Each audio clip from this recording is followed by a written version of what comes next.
బాబు గారు బాగున్నారా? బాగున్నాయండి. ఎక్కడున్నారు? ఏదో యూట్యూబ్ లో మీ ఎమ్మెల్యే గొప్పతనం కనపడితే మీరు గుర్తుకొచ్చారు నాకు. వాడు ఎవడో చెబుతున్నాడు సంవత్సరానికి 100 కోట్లు అంటే ఇది కేస్ స్టడీ, దేశ చరిత్రలోనే గొప్ప విషయమేనండి. అంటే ఇది మీరు అబ్జర్వ్ చేశారో లేదో, ఉమ్.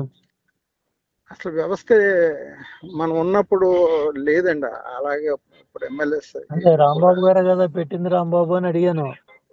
కాదండి. జనరల్ గా ఎవరి వ్యవస్థ బాగోలేదండి. ఉమ్.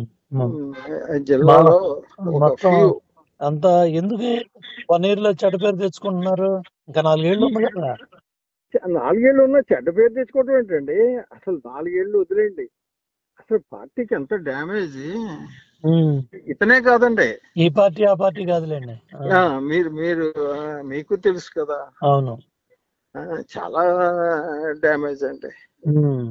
ఏదో ఇత- ఇతను ఇతను ఇంకో రకంగా తయారయ్యాడు. ఉమ్.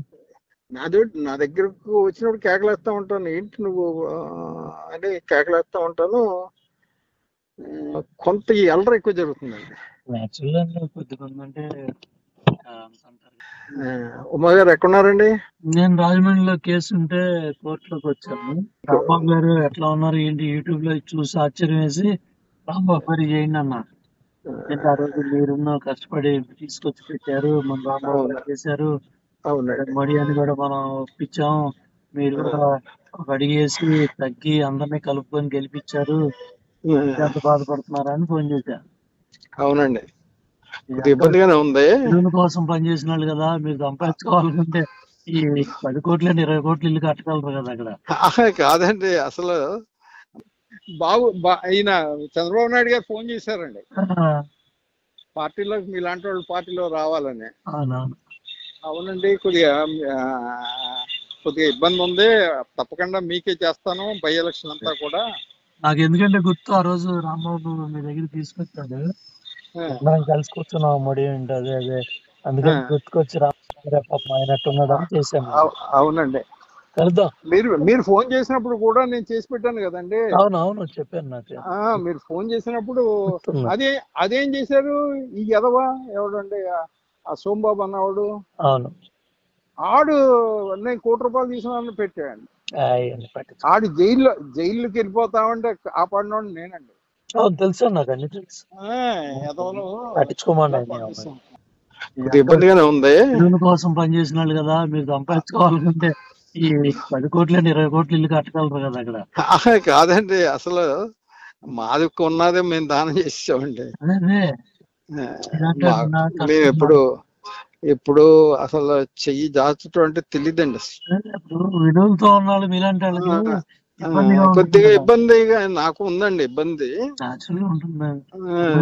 ఉంది, కాకపోతే కంట్రోల్ చేస్తున్నా అంటే కొద్దిగా టైం ఉంది. కొద్దిగా మళ్ళీ మామూలు స్థితికి తీసుకురావాలండి. ఇప్పుడు మళ్ళీ కూటమి దెబ్బతినేస్తుందండి. ఇప్పుడు కళ్యాణ్ గారికి తెలిస్తే అవన్నీ ఏమోనండి, అది నాకు అర్థం అవట్లేదు.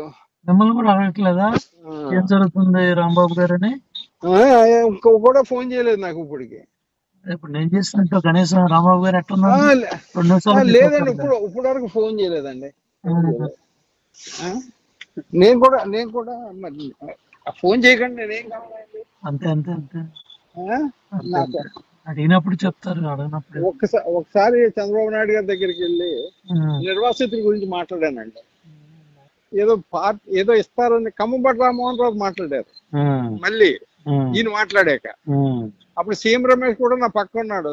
సానా సతీష్, సీఎం రమేష్ అందరు నా పక్క ఉన్నారు ఆయన మాట్లాడినప్పుడు. సానా మంచి పొజిషన్కి వెళ్ళాడు.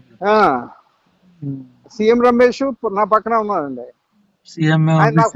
సీఎం అమిత్ షా పక్కన ఉన్నాడు, సీఎం రమేష్, సానా సతీష్ లోకేష్ బాబు పక్కన ఉన్నాడు.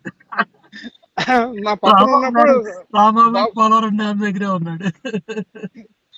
మనం కలిసి కూర్చున్నాం మడి ఏంటి అదే అదే, అందుకని గుర్తుకొచ్చి రామాబాబు అయినట్టున్నాడు అని చేశాను. అవునండి, కలుద్దాం. మీరు ఫోన్ చేసినప్పుడు కూడా నేను చేసి పెట్టాను కదండి. అవునవును చెప్పాను నాకు. మీరు ఫోన్ చేసినప్పుడు అదేం చేశారు ఈ ఎదవ ఎవడండి, ఆ సోంబాబు అన్నవాడు. అవును. ఆడు నేను ₹1 తీసుకున్నాను పెట్టాడండి. అవన్నీ పట్టించుకో. ఆడు జైల్లోకి వెళ్ళిపోతామంటే కాపాడినోడు నేనండి. అవును, తెలుసు నాకు అన్ని తెలుసు. ఎదవలు పట్టించుకోమండి ఇలా అన్ని. పంపిస్తాం. కలుద్దాం, అటు వచ్చినప్పుడు అలాగే చెప్తానండి మీకు. అలాగే అండి. నమస్తే.